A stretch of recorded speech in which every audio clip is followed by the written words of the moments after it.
Así es, amados santos de Dios, y llegamos así a la cuarta bienaventuranza que dice: bienaventurados los que tienen hambre y sed de justicia, porque ellos serán saciados. Estoy citando, como dice la traducción de Reina y de Valera de 1960. Bienaventurados los que tienen hambre y sed de justicia, y recordemos la bienaventuranza anterior. La bienaventuranza anterior nos dice: bienaventurados los humildes. Nuevamente mi pequeño saludándonos. Muchas gracias, papito. Dios te bendice. Déjenme decir algo. Estoy sudando porque jugué a luchar con mis muñecos. Muy bien, papito. Sigue jugando, mi rey. Sí. De aquí mi pequeño platicándonos que jugó con sus muñecos, y me recuerdo lo que Yeshua dijo: dejad que los niños se acerquen a mí, que ellos se acerquen a Jesús, porque de ellos es el reino de los cielos. Y cualquiera podría decir que por qué se permite a un niño interrumpir una predicación, o es muy común. Yo lo he visto mucho en las iglesias evangélicas, Baruch Hashem, que terminando el servicio los niños quieren acercarse a la batería, a la guitarra, al teclado. Si usted como padre tiene el cuidado y la responsabilidad de llevar a su niño ahí a la batería y estar al pendiente de él, permita que se acerque al altar de Dios, por lo menos ahorita de esa manera.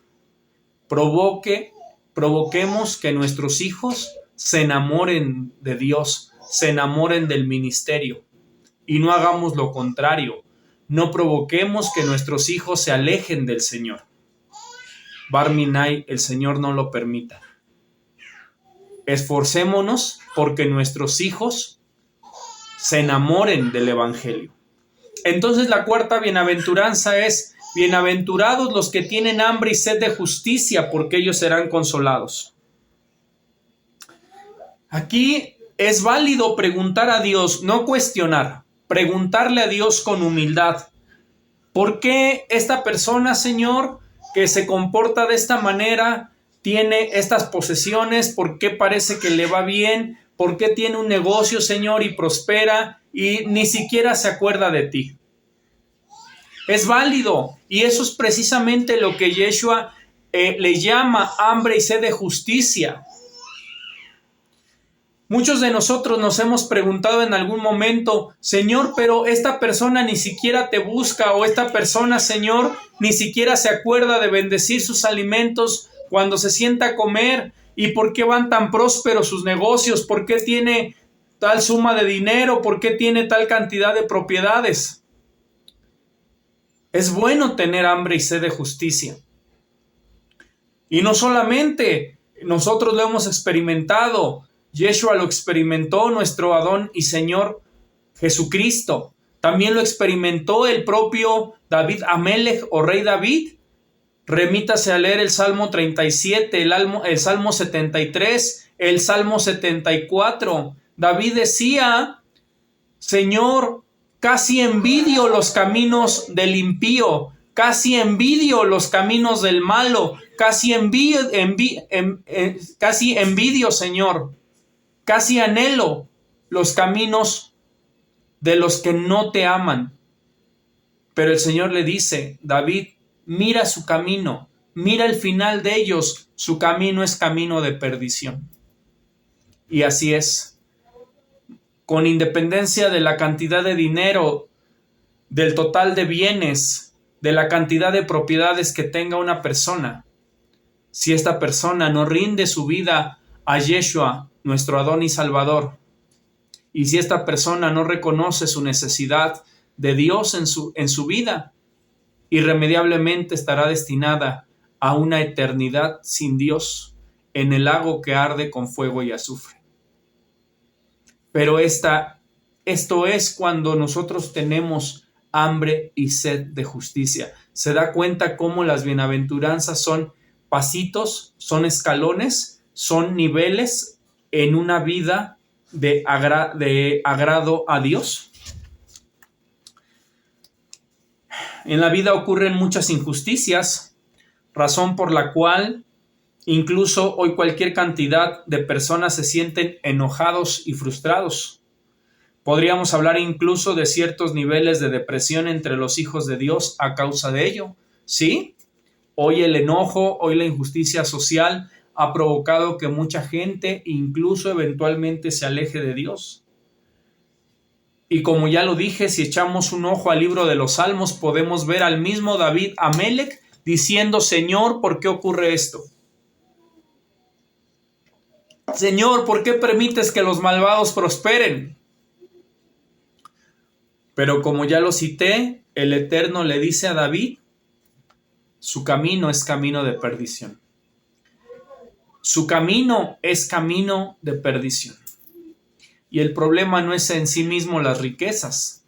Y tampoco me gustaría que esto suene como a un tema de envidia, de decir, sí hay personas que tienen dinero, pero se van a ir al infierno. No me gustaría que sonara así, porque tampoco le quiero dar ese aire, ese tinte, ese dejo. Pero lo que sí quiero decir es que lo que Dios le dijo a David es muy importante. Muchísimas gracias, producción. Dame un besito.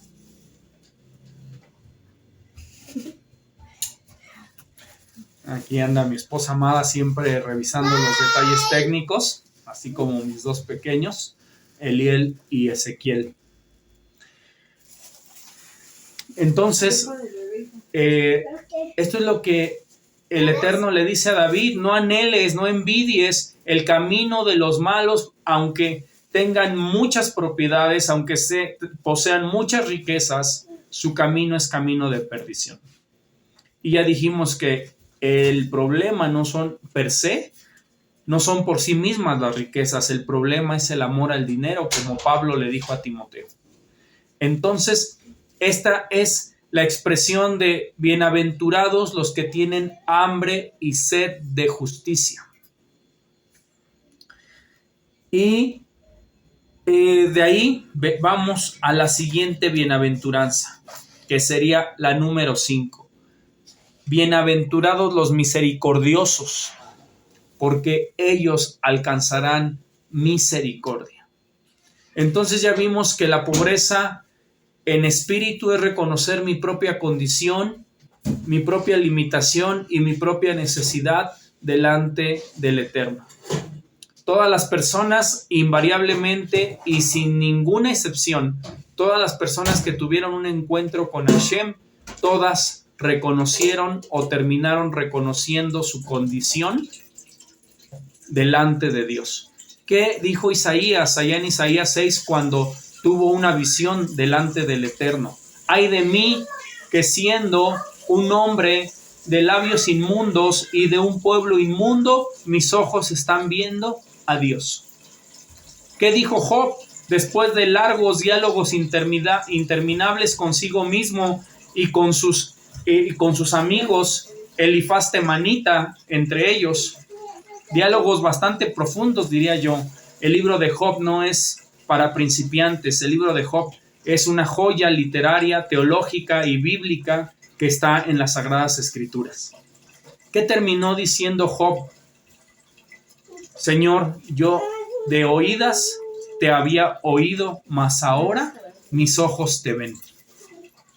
¿Qué dijo el propio Moshe cuando se le apareció el Eterno en la zarza que ardía y no se consumía? ¿Qué dijo el propio Saulo de Tarso cuando iba camino a Damasco respirando amenazas contra los cristianos? Iba a conseguir más cartas para seguir asesinando a más cristianos. Y dice que se cayó del caballo. Todos ellos indiscutible e invariablemente conocieron a Dios y supieron su propia simpleza, su propia bajeza. Se vieron a sí mismos como limitados, como imperfectos y como necesitados del Eterno. Y hoy la ideología de género, hoy la nueva era, Hoy el ateísmo nos quiere presentar completamente lo contrario. Hoy el agnosticismo quiere quitar a Dios del centro y quiere poner al hombre como si fuese un Dios. La más terrible de las enfermedades mentales, la más grave de las esquizofrenias, ya lo dice Salmos 14:1, dice el necio en su corazón, no hay un Dios. La peor de las necedades es negar la existencia de Dios. Y también haré un video especial precisamente en donde a través de las 5 vías, a través de la biología, de la astronomía, de la física, de la química y de las matemáticas, siendo esta última una de mis preferidas, me encantan las matemáticas. A través de estas 5 vías vamos a demostrar la existencia y la necesidad de un Dios creador. Entonces, decir o tener hambre y sed de justicia no es malo. Lo malo es cuando nuestros ojos se quedan enclavados, cuando nuestro corazón se queda atorado en esa situación, allí sí estamos mal delante de Dios. Sin embargo, Dios nos permite poder expresar esa necesidad de saciar nuestra hambre y sed de justicia.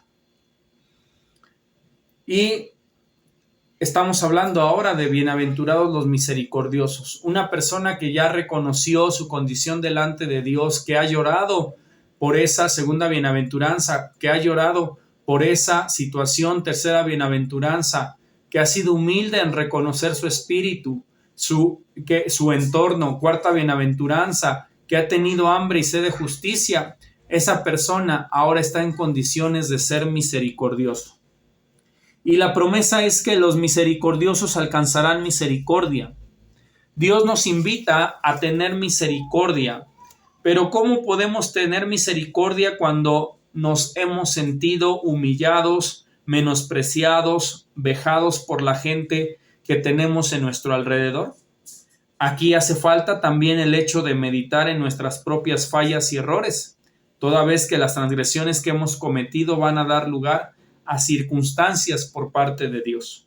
Sin embargo, y como ya lo hemos dicho, esto no es tan fácil cuando en nuestro corazón hay cierto nivel de dureza o cierto nivel de amargura que nos impide realizar una teshuvá, un arrepentimiento en forma completa y correcta.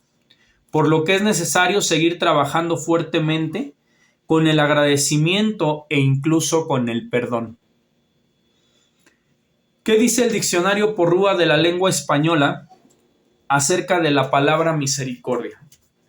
Este lexicón o diccionario define la palabra misericordia de la siguiente manera: virtud que inclina a compadecerse de los trabajos y miserias ajenas. Piedad, compasión, conmiseración. Eso es lo que significa o cómo define el diccionario Porrúa la palabra misericordia. El diccionario Porrúa lo define de esa manera, lo define en esa circunstancia. Dice que misericordia es la virtud que inclina a compadecerse de los trabajos y miserias ajenas. Es piedad, compasión, conmiseración. Bye, hijo. También es importante mirar un poco más lo que a cada uno, llévaselo a tu mamá, lo que a cada uno de nosotros nos es necesario estar trabajando constantemente. Entonces, esos son los misericordiosos. Y ya que hemos transitado por estas 6 bienaventuranzas, obviamente aquí lo estamos diciendo en cuestión de unos cuantos minutos, pero este pasaje, este transitar, este camino, no es para nada fácil. Es un camino que nos va a llevar a veces toda la vida, como bien lo decía el mismo Calvino. La siguiente bienaventuranza es: felices, dichosos, bienaventurados los de limpio corazón.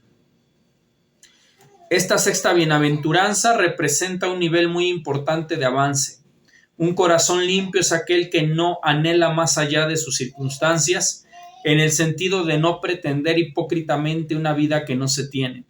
Un corazón limpio es aquel que ha aprendido a amarse y respetarse a él mismo como persona y también a sus semejantes, tal y como son. Un corazón limpio ama a Dios de manera genuina. Un corazón limpio ama a Dios de manera genuina. ¿Se acuerdan? Precisamente dentro del Sermón del Monte, en el capítulo 6 de Mateo, Jesús dice: cuando oren, no sean como los hipócritas que piensan que por su palabrería serán escuchados. Cuando oréis, dijo Yeshua, no uses de vanas repeticiones. Cuánta profundidad hay en esto. Y también en una predicación anterior que escuchaba yo al pastor Alejandro Bullón, él decía que precisamente las vanas repeticiones no solamente es repetir algo, sino incluso cuando estamos orando supuestamente con nuestras propias palabras. Y digo supuestamente porque si no lo estamos haciendo de todo corazón, si no lo estamos haciendo con la conciencia completa y enfocada de lo que en ese momento estamos orando, eso también puede ser algo hipócrita. La oración tiene que ser genuina, la oración tiene que ser como una plática entre dos amigos, o voy más allá, como la plática entre dos esposos, un marido y su mujer que se aman. Así debe de ser la oración con nuestro Dios. Y de hecho la iglesia es la esposa de Yeshua y estamos anhelantes esperando por las bodas del Cordero. Entonces, dice aquí que los de limpio corazón verán a Dios. Pero ¿quién es una persona de limpio corazón? Una persona que ya ha transitado por las primeras 5 bienaventuranzas, 6 bienaventuranzas, que reconoce su propia limitación, que reconoce su entorno, que llora precisamente por esas limitaciones, que reconoce la circunstancia de vida que le ha tocado, que de vez en cuando tiene hambre y sed de justicia, pero que eso no lo lleva a hacer cosas incorrectas, sino todo lo contrario, que pone su esperanza, en Yeshua, nuestro Adón y Salvador. Precisamente Moshe fue uno de los pocos hombres que pudo ver la gloria de Dios en persona. Esto está en Éxodo 33:20 y me gustaría leer ahora directamente de la Torá Kedushá, de la bendita Torá. Aquí también la muestro, la Torá edición bilingüe, una joya que tengo aquí en mis manos, bendito sea Dios, traducida por el rabino Jacobo Guerín, editorial Jerusalén de México, y de verdad que es una joya esta Torá que el Eterno me regaló el año pasado. Viene dividida en Haftarot, como ya los he dicho, y también en Parashás, que son las 52 porciones que se leen cada año. Y es una joya no solamente desde el punto de vista literario, lingüístico, sino también teológico, doctrinal y lo más importante para nuestra vida devocional. Porque si el cristianismo que usted y yo practicamos, hermano, amigo, no nos está llevando a ser mejores personas, entonces vana es nuestra religión, vano es nuestro cristianismo. Entonces, ¿qué dice Éxodo 33:20? Éxodo 33:20 dice así la palabra del Señor. Como pueden ver, ya la tengo también subrayada, ya la tengo anotada, la tengo comentada. No es pecado que usted subraye su Biblia, pecado es que la tenga ya arrumbada y que solamente la porte, porque a veces ni la leemos, la porte solamente el día domingo para ir a la iglesia. ¿Qué dice Éxodo 33:20? Dice así la palabra del Señor. Estoy leyendo directamente en la Torá Kedushá. Éxodo 33:20 dice así la palabra del Señor.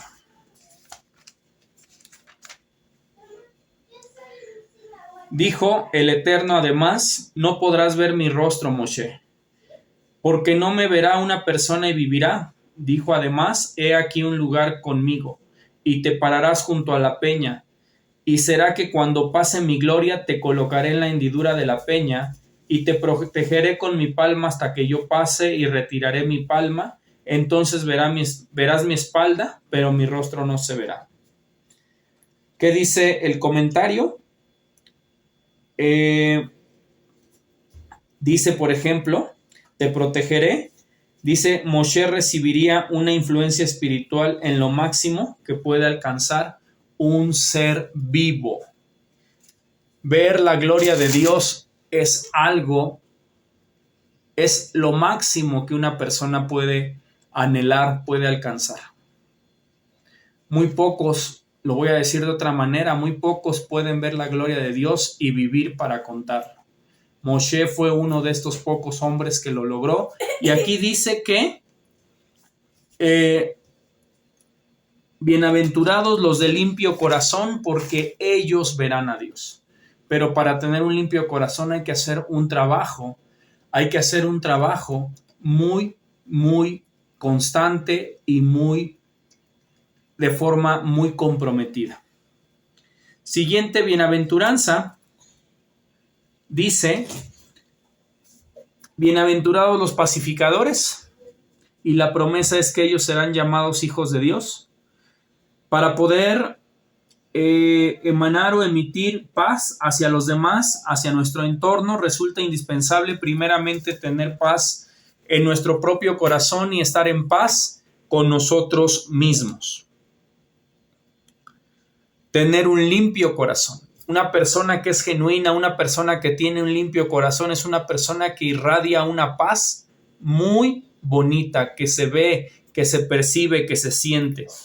Por tal razón es muy importante mantenernos alejados de las circunstancias e incluso personas que pueden provocar no solo nuestra irritación, sino que pueden ser una fuente o origen de maledicencia a nuestra vida. Así es, también es importante cuidar nuestra paz interior, nuestra paz espiritual. Considero que en este punto es cuando de manera real mi testimonio puede impactar la vida de los demás. ¿Qué significa esto? Cuando realmente somos pacificadores, bienaventurados los que hacen la paz, dice la Reina Valera.